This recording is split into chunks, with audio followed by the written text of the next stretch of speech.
So next we have Nabil Fadai, and I should mention that years ago Nabil also did work on strongly localized solutions, but I think he'll speak about something quite different today. But yeah, go ahead, Nabil. Thanks, Andrew. Yeah, it's nice to sort of go back to memory lane with these spike patterns. So as Andrew alluded to, I will be talking about something mildly different today, and that is that my twist on the reaction diffusions is going to be looking at moving boundary problems, and in particular examining a class of of traveling waves in these reaction diffusion so-called Stefan models. So in order to sort of start off with things, I'm mainly focusing today on traveling waves that exhibit some form of compact support. I don't necessarily mean that the traveling wave will evolve over a finite domain in the traveling variable, but that at the leading edge of the traveling wave, it will be identically zero, as opposed to some sort of trailing edge that is common in more classical models. So if we examine such classical models like the Fisher-KPP equation, where the reaction term is logistic growth and you have this coupled with linear diffusion, what you will have is that you can get a traveling wave solution for wave speed c greater than or equal to 2. This is a well-known result, but that this traveling wave will never have, in my sense of the word, compact support. That is to say that I'm not sure if my mouse is going over there, but in the positive x direction, that you have this sort of trailing end, which only becomes zero as x tends to positive infinity. So one way that has one way to modify these equations is to incorporate nonlinear degenerate diffusion into the reaction diffusion model, and this is known as the porous Fisher equations. And what you can obtain is that you can get a compactly supported traveling wave, but only for one critical wave speed. And I'll just denote this critical wave speed as c star, which in this case is 1/√2. So it's good that we can get a compactly supported traveling wave, but really in the sense of a biological application, what we want is a range of wave speeds while still exhibiting this, this sharp edge of the traveling wave. So this is where the moving boundary condition comes in. So, and what I mean by this is that rather than having our domain of our traveling wave be for x over the reals, now we have x from -infinity to L of t, where L of t is our moving boundary condition that evolves based on this Stefan-like or moving boundary condition that relates the density flux of the population to the speed of the moving front. So if we think of this from the Fisher-KPP equations coupled with a Stefan condition, this has been previously examined by a PhD student out in Australia. And what she discovered was that you can get a range of wave speeds that exhibit compactly supported traveling waves. And in particular, it's actually for wave speeds less than 2. So exactly the opposite range of wave speeds that the Fisher-KPP has solutions for.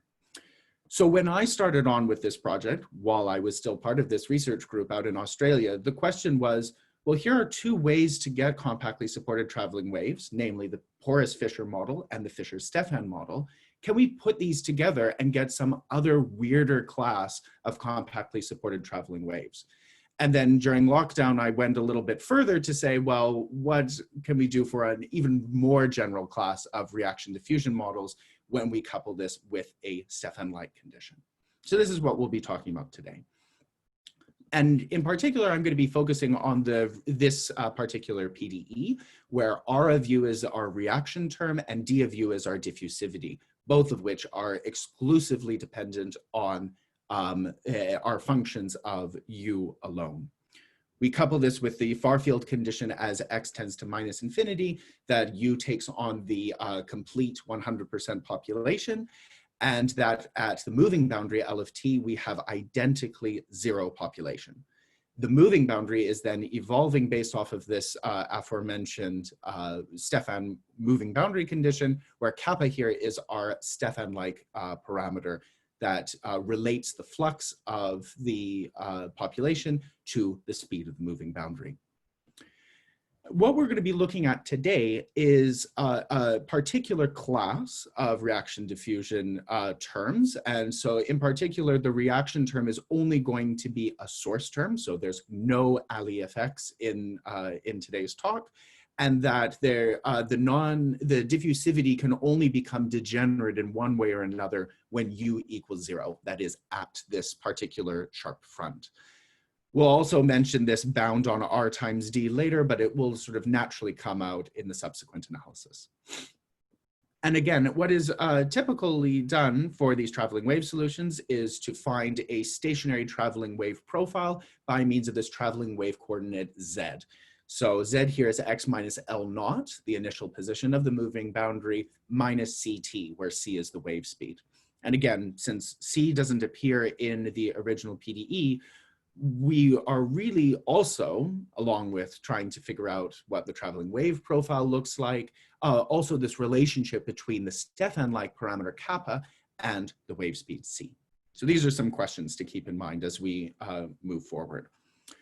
So what is typically done with these traveling wave analysis is that we now turn everything into a system of ODEs. And in particular, I will define the flux Q as simply what the ddx term of the PDE was. So that's d of u times du dz. And with some rearranging, we can obtain a system of first order ODEs shown here. The traveling wave boundary conditions are what you would expect. Nothing too crazy gets changed around, with the exception of our Stefan condition now being shown as Q of 0. It's important to keep in mind that dl dt, which is the speed of the moving boundary, is now also identical to the speed of the traveling wave. So this is why we're allowed to substitute dl dt as being identically c. And what is typically done with these systems of ODEs is that we'll examine, using phase plane analysis, the heteroclinic trajectory that is connecting our far field condition where u equals 0 and the flux is, when u equals 1 and the flux is 0. And then it connects over into our Stefan condition, which is shown as our limit as u tends to 0. So this heteroclinic trajectory boundary value problem, which I've shown in a box here, is going to be the main thing that we're going to be focusing on for the rest of the talk. Okay, so I'll just keep that up on the side, and I should preface by saying, unfortunately, what ends up happening is that for most values of R and D, basically, if R times D is not a linear function, then you can't find an explicit solution to these heteroclinic orbits. So what is naturally done, as has been prefaced with earlier talks in this session, is by finding some sort of small parameter that we can use some asymptotic analysis for. So the first one that's a natural one to do is to say, let's consider the small wave speed. And if we collect like-ordered terms together, we can easily obtain a two-term approximation for the heteroclinic trajectory Q of u. Note that this heteroclinic trajectory depends on this function xi, which is listed below here. And this is where this bound of r times d being little o of u to the minus 1 comes in. If we didn't have this imposition, then we would have either a log-like or worse singularity as u tends to 0, which means that we couldn't get a finite value for u equals 0. So this is one sort of key constraint in terms of don't get too crazy with your r times d functions. Nevertheless, if you are in this case where r times d is little o of u to the minus 1, you can evaluate u equals 0, and this gives us our approximate relationship between c and kappa, regardless of what the traveling wave profile looks like. So this is something to keep in mind, that the relationship between c and kappa doesn't depend on the traveling wave. It only depends on this heteroclinic trajectory. So now that we know what the heteroclinic trajectory looks like in the small wave speed limit, well, could we determine some traits about u as a function of z? So in general, you can't, but if you expand for particular limits, namely near the leading edge of the traveling wave or in the far field condition, this will give us some approximate shapes of u as a function of z. I'm sparing you the details of all the nitty-gritties, but the main bits to sort of keep in mind is that if d is proportional to some power of u, so u to the power of p, then u of z will look like the p plus 1th of minus z, keeping in mind that z evolves from minus infinity to 0. So 0 is our moving boundary condition here. For the far field condition, what we do is we say, well, let's look at what r times d looks like for u close to 1.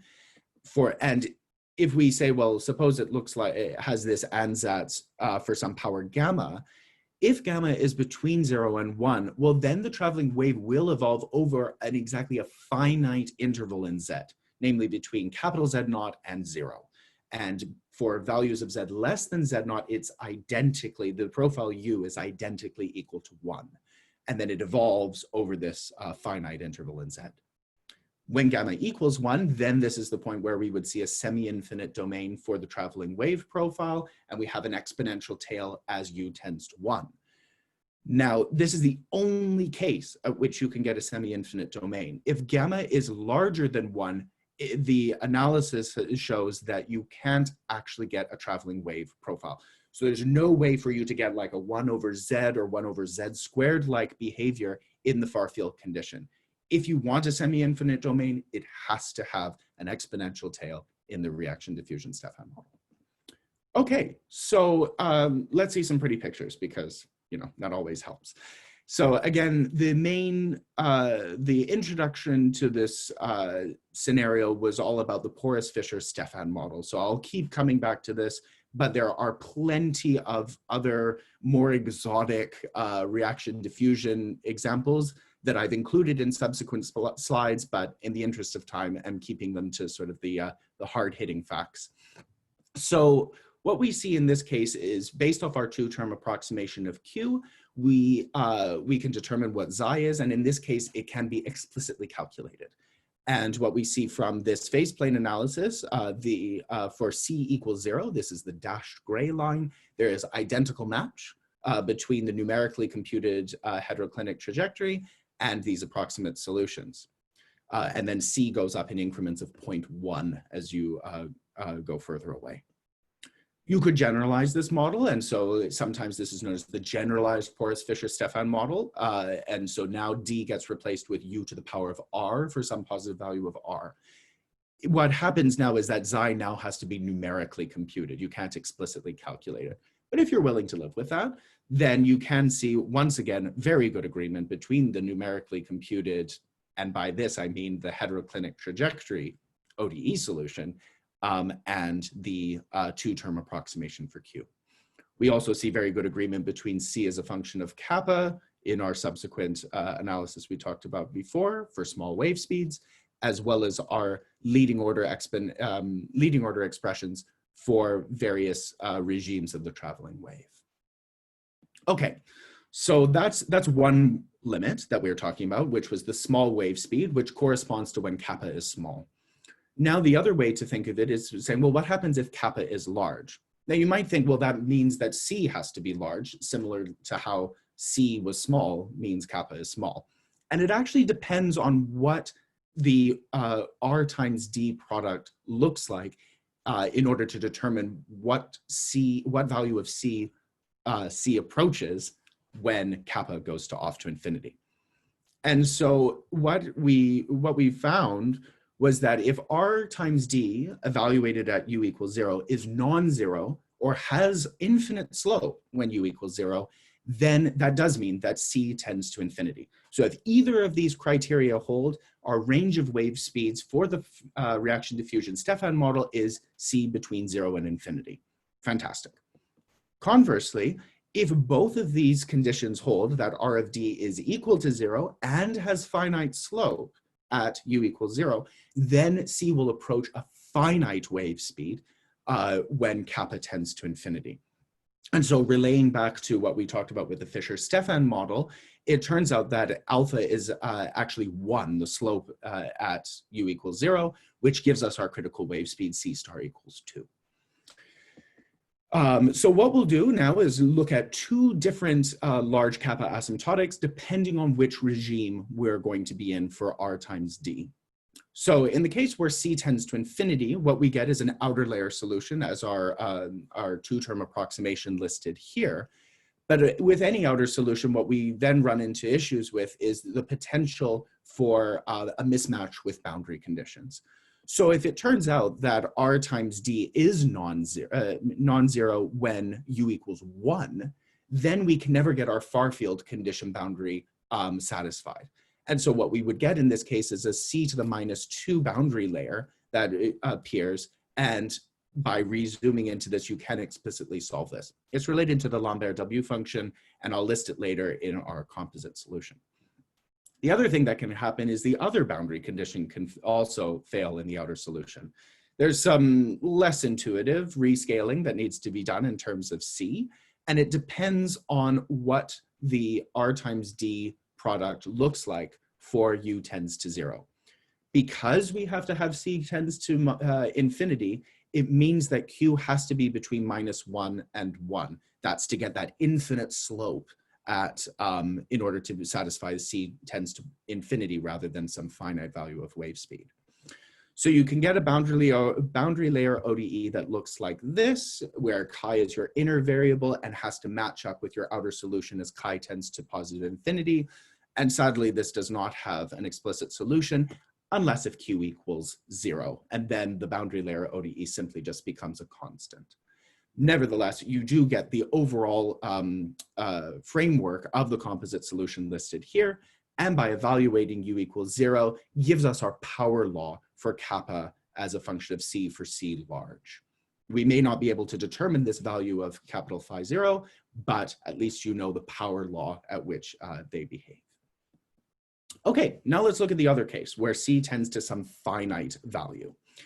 And as is typical, you would say, well, now what's going to be our small or large quantity? And in this case, we've got our C star, and we're going to inch back just epsilon amount and see what our regular perturbation in epsilon is going to look like for our heteroclinic trajectory.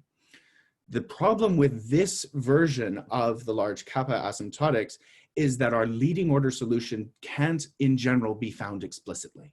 So we're starting with a leading order solution that we don't even know, which is always a bit of a problem. There's a few properties that we can use. So namely from the Jacobian of the phase plane analysis, we have to have that psi 0 is equal to 0 and has slope minus C star. So these are some nice properties that we can use to relate the perturbation psi 1 to psi 0. And by doing this, this obtains our kappa as a function of C approximation. So again, we can't in general find psi naught, but we can determine psi 1 in terms of psi naught via this integrating like factor capital lambda. I'm happy to answer more questions about these weird functions later, but I'm just sort of giving a brief overview as to how the analysis goes about. Okay, so again, some pretty pictures, and again, back to the Porras-Fisher-Stefan model. What we're looking at now is, as mentioned before, it does have a finite critical wave speed that was talked about at the very beginning, namely that C star equals 1 over √2. And as it turns out, Murray and others sort of make use of this wonderful fact that psi 0 in this case can be explicitly found. It's U minus 1 over √2 times U. So that's psi naught. And then this constant term shown next to it is the psi 1 correction term. And so what we see is, again, as C tends to C star, which is now the dashed gray line, we see identical match and very good agreement for values of C close to C star. This again means that we can also find a good comparison between C and kappa in this far field limit. What I've shown here is both the far field limit in dash blue, as well as the small wave speed case for in red dashed. What's nice about this problem again is because that our flux term is just a quadratic in U, we can actually go one step further using these approximations and determine an implicit solution for the traveling wave front itself. So that's listed here. Z is a function of U, where kappa shows up thanks to these approximations made previously. And again, we see very good agreement between the numerical solution and the asymptotic approximations. So just to wrap up, because I'm mindful of time and happy to keep rattling on about various reaction and diffusion properties. But again, the main thing that we were looking at was to find sort of a reaction diffusion framework, which by using a moving boundary condition allows for compactly supported traveling waves over a range of wave speeds. In particular, we looked at very key properties about R and D, or sometimes R times D, in order to determine when traveling waves will exist in this modeling framework.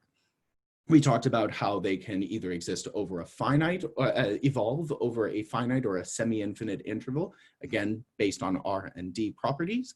And this rather key result, which I haven't seen mentioned before, so that's why I keep harping on about it, is when the range of wave speeds is either finite or infinite. So I've got two references over here. The one in Journal of Physics A is all about the porous Fischer-Stephan model. So that's where all those asymptotics come in from there. And then there is an archive preprint that's available to talk about the more general case. But in the interim, I'm happy to take any questions that you might have. Thank you. Yeah, thank you for a very nice talk, Nabil. If we have any questions, again, please either raise your hand or post them in the Q&A below. I'll start off by asking a very rude question. Have you looked at numerics of the full reaction diffusion system, or otherwise have you considered what wave speeds are actually sort of realized as stable wave speeds? Right. Okay. So when I'm thinking of stable wave speeds, I only ever think of what can be churned out by a computer. So in some sense, that sort of means that it has to be in some sense a stable system. What I will draw on is, I think, am I still sharing my PowerPoint? Yes. Okay. So what I will show over here with this fun graph is that there's a couple different things that are going on. I mentioned about the approximations, but also there's this black line, which is the traveling wave heteroclinic trajectory, as well as these dots. So the dots are actually traveling wave speeds computed by solving the PDE version rather than the traveling wave speed items. So there is actually agreement between these two. Whether or not you can get them for all forms is a little bit beyond me, and what often can happen in terms of MATLAB solutions for PDEs, if you get degenerate diffusions or whichever, and you start dividing by infinity, then your computer solver can tend to be a bit grumpy. So I tend to just look at the traveling wave analysis in the phase plane as opposed to the full PDE. Does that answer your question? Yeah, thank you very much. So Alan Chemnitz has a nice question, which I was also going to ask, which is, can you generalize some of this to systems of equations and to other kinds of fronts and things? Right. So there's these, there's the Cataneo equations, I believe, that are also sort of a similar way that you would talk about traveling waves for systems of PDEs. I myself haven't done this approach, but in theory, I don't see any reason why you couldn't extend this to additional, to systems of PDEs. I would sort of keep in mind with the typical caveat with traveling wave analysis is that you've always got to be talking about a sort of, in some sense, a 1D version of a model. If you start talking about radially symmetric solutions or something like that, well, then spatial structure starts to play in a role, and now you're not going to have necessarily a constant wave speed. So yeah, very much an open question that I myself have started to think about, but haven't really put pen to paper quite yet. Okay, very nice. Was there anything else? Did anyone else have any questions? If not, thank you very much for your talk, and I think we'll proceed to the final speaker of the session. Thanks, Andrew. Oh, I think there was. Oh, there was half of a question.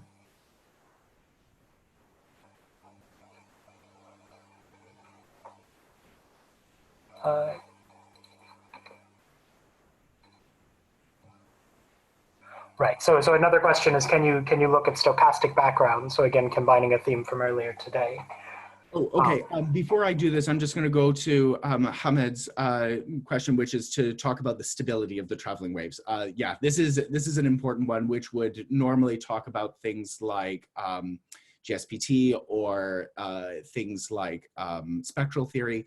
I myself do not deal with these sort of things, and I sort of take a very, do I dare say, engineering approach with the stability argument to say, if it exists in a computer system, then that's enough for me. but it is something to keep in mind, as well as the fact of sort of emphasizing that in a weak sense, all of these traveling wave solutions that we looked at with the moving boundary condition can all be formulated in the general reaction diffusion model without a moving boundary condition. It just means that because you've got this kink in something that requires smooth differentiable solutions, then you're going to run into some issues in terms of either well-posedness or other stability properties that might result with that. So something to keep in mind. For Alan's item about stochastic backgrounds, I don't know. I have not looked into this at all in terms of stability properties or any sort of underlying noise. Very much looking at the deterministic items, but the stochasticity of all things, especially when comparing to experimental data, is something that is definitely worth considering. Okay, thank you very much. Yeah, I think we're now on